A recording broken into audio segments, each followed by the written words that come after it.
Hey, this is Danica, and for today's video, we will be having how to install a system unit.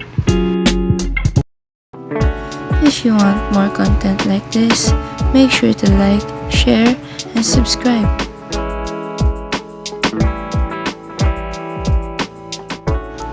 Step 1. Install the CPU. By the way, I'll be using images formed into a simplified animation. Hold the CPU on its edges.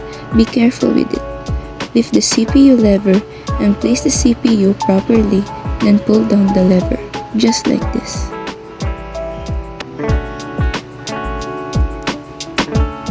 And done.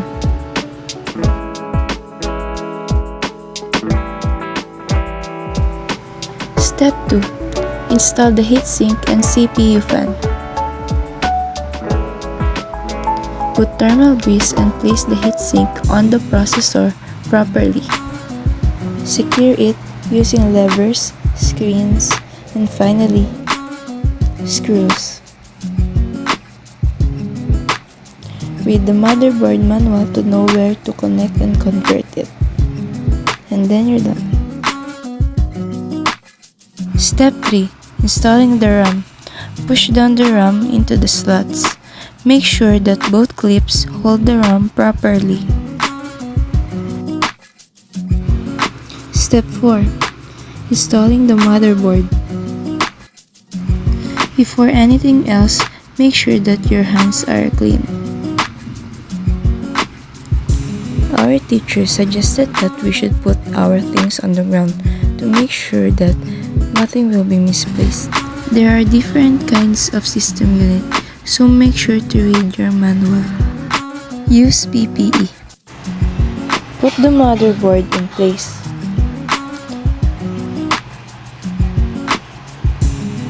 Drive in all the required screws on the motherboard. Screw mounting points. Align everything properly, just like this.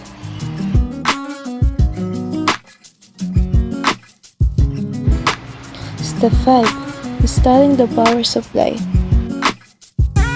We will now install the power supply as the components, and after this, we will require power cards to connect to them.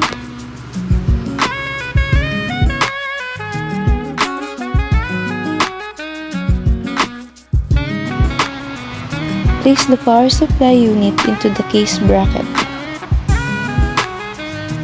Put the screws in place tightly.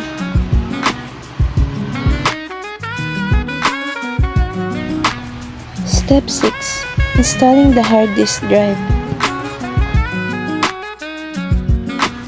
Drive the base into the screw holes of the hard disk.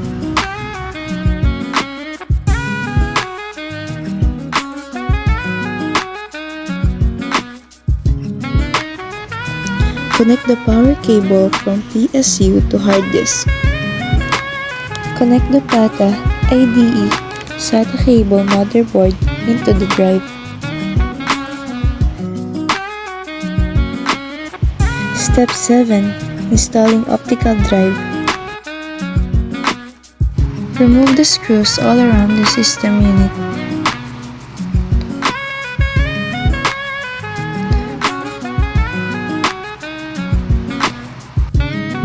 Open the front and back.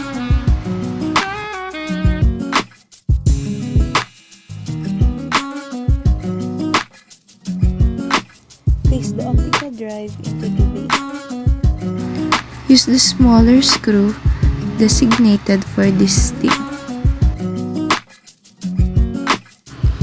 And now secure it using screwing. Then plug in the SATA connector from the power supply and the motherboard SATA connector.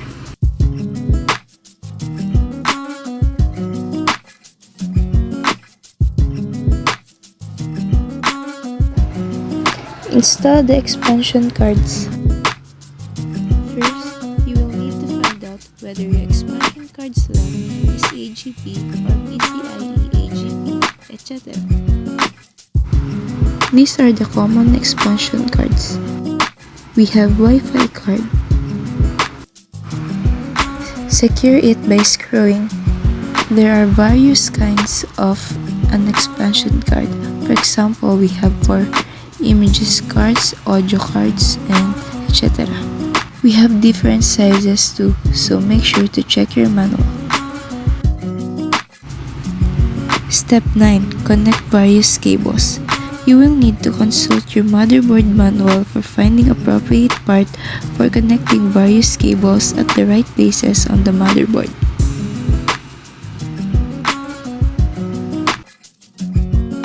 Here we have HD audio to plug at the bottom left of motherboard, and F panel in the panel plugins.